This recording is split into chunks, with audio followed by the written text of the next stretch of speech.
9 PM special में आज हम सबसे पहले बात करते हैं उस शब्द की जिसका जिक्र आते ही हमारा यह दावा है कि आपके जहन में भी वो तस्वीर बन जाएगी जिसका दर्द आज 78 साल बीत जाने के बाद भी वैसा ही है जैसा कि 14 अगस्त 1947 के समय था। हम बात कर रहे हैं उस बंटवारे की, उस पार्टीशन की जिसमें इंसानियत का कत्ल हुआ, बेगुनाहों का खून बहाया गया, सांप्रदायिक दंगे हुए और आंसुओं का वो सैलाब बहा जो एक काला अध्याय तक बन गया।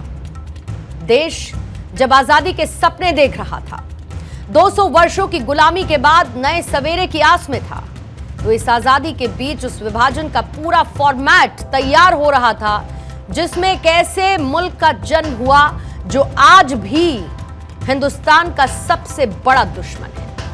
कुछ नंबर्स आपको देती हूं और फिर इन आंकड़ों को देखकर आप भी ये समझिएगा कि जिस 14 अगस्त को विभाजन विभीषिका स्मृति दिवस के तौर पर देश मना रहा है, वो दिन और उसमें मौजूद उसका डार्क फेस कितने घरों को उजाड़ने वाला था। 14 अगस्त 1947 में हुए इस विभाजन के चलते करोड़ों लोग प्रभावित हुए। हिंसा के दौरान करीब 10 लाख लोगों की मौत हुई।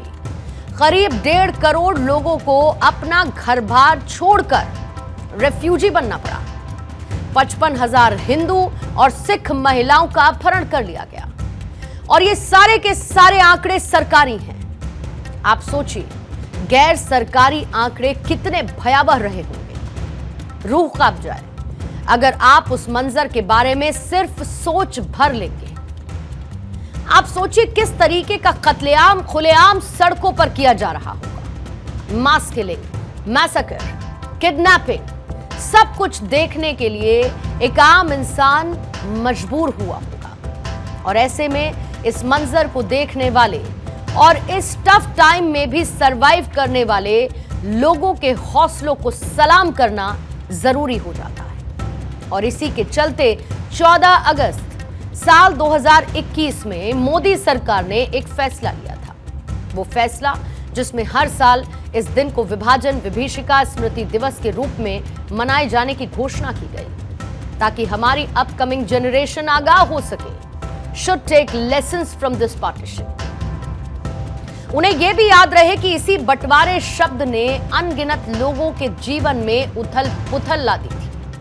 लाखों लोगों को मारा गया था और ऐसे में इसे याद रखना जरूरी हो जाता है। खुद विभाजन पर प्रधानमंत्री मोदी का पोस्ट भी कुछ यही कहता है। प्रधानमंत्री मोदी ने लिखा कि हमारे इतिहास के एक दुखद अध्याय के दौरान अनगिनत लोगों के झेले गए उथल पुथल और दर्द को याद करते हुए भारत विभाजन विभीषिका स्मृति दिवस मना रहा है। यह उनके साहस का सम्मान करने का भी दिन है, अकल्पनीय क्षति का सामना करने और फिर एक नए सिरे से शुरुआत करने की ताकत पाने की उनकी क्षमता का दिन है। यानी दर्द को भी याद रखना है और उस हौसले को भी जिसने इस दर्द को हराया था। अब हम उन 3 शब्दों का भी विश्लेषण करेंगे जिसे 14 और 15 अगस्त 1947 की मिडनाइट स्पीच में देश के पहले प्रधानमंत्री जवाहरलाल नेहरू ने इस्तेमाल किया था। ये 3 शब्द थे नियति से साक्षात्कार, यानी कि ट्रस्ट विद डेस्टिनी। ये 3 शब्द उस वक्त दुनिया के सबसे चर्चित शब्द बन गए थे।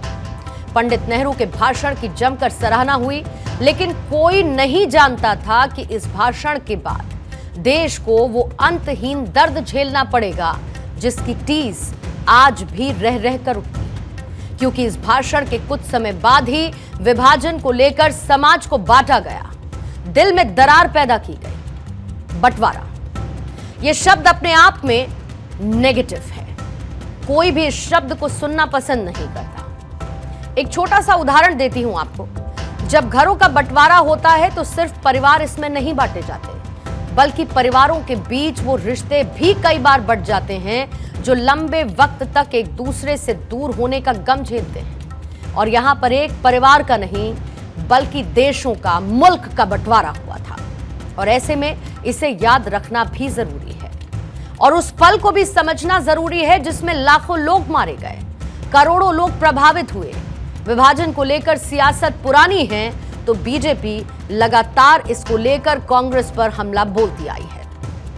विभाजन विभीषिका स्मृति दिवस पर गृहमंत्री अमित शाह ने भी एक एक्स पोस्ट किया। इस पोस्ट में उन्होंने पार्टीशन के दौरान मारे गए लोगों के लिए संवेदना व्यक्त की, लेकिन इसके जरिए उन्होंने कांग्रेस पर भी प्रहार किया। अपनी पोस्ट में अमित शाह लिखते हैं कि देश के विभाजन और उसकी त्रासदी के शिकार लोगों के दर्द को याद कर संवेदना व्यक्त करने का दिन है। इस दिन कांग्रेस ने देश को टुकड़ों में बांटकर मां भारती के स्वाभिमान को चोट पहुंचाई। विभाजन के कारण हिंसा, शोषण और अत्याचार हुए और करोड़ों लोगों ने विस्थापन झेला। मैं उन सभी लोगों के प्रति मन की गहराई से श्रद्धांजलि अर्पित करता हूं। बीजेपी इस विभाजन विभीषिका स्मृति दिवस को साल 2021 से मनाती आ रही है और आज के दिन उन लोगों को मोदी सरकार समेत बीजेपी की तरफ से श्रद्धांजलि दी जाती है जिन्होंने विभाजन के दर्द को झेला। The people who faced that painful chapter of partition. BJP विभाजन को कांग्रेस और मुस्लिम लीग की पॉलिसीज का नतीजा बताती है तो कांग्रेस के लिए आज का दिन कुछ वैसी ही स्थिति वाला है कि ना तो निगला जाए और ना ही उगला जाए। वास्तव में ये जो विभाजन विभीषिका हमारे देश के लिए एक ऐसा घाव है जो कभी भरा है ना कभी आगे भरेगा। हमको तो नहीं लगता कभी ये भरेगा और हर देशवासी को इसकी पीड़ा सालती रहेगी। जब विभाजन का दौर याद करते हैं तो रोंगटे खड़े हो जाते हैं। मित्रों, आज के दिन भारत माता की छाती पर ही हम सब जानते हैं कि एक लकीर खींच करके देश को विभाजन के अंदर खड़ा कर दिया था। हमारा देश तो बंट गया, लेकिन दोनों तरफ के करोड़ों लोग उजड़ करके भाइयों इधर से उधर हो गए। माताओं बहनों की असमत को लूट ली गई। अनेक को अगवा करके उनको ऊपर भारी अत्याचार वो किया गया। इस तरह में हमें आजादी की ये भारी कीमत चुकानी पड़ी। जब मजहब की आड़ में भारत माता को लहूलुहान कर दिया गया, भारत माता के दो हिस्सों में बांट दिया गया, जहां 1 और 15 अगस्त 1947 को पूरा देश आजादी का जश्न मनाने की तैयारी कर रहा था। उससे ठीक एक दिन पहले ही देश का हृदय चीरकर उसे 2 टुकड़ों में बांट दिया गया। जब ट्रेनें खून से लथपथ होकर आती थी, जब बहन बेटियों की इज्जत तार तार कर दी जाती थी, जब काफिले के काफिले लूट लिए जाते थे, इंसानियत शर्मसार हो जाया करती थी। और ये सब उन्हें केवल इसलिए सहना पड़ा क्योंकि कुछ लोगों की व्यक्तिगत महत्वाकांक्षाएं राष्ट्र हित से बड़ी थी।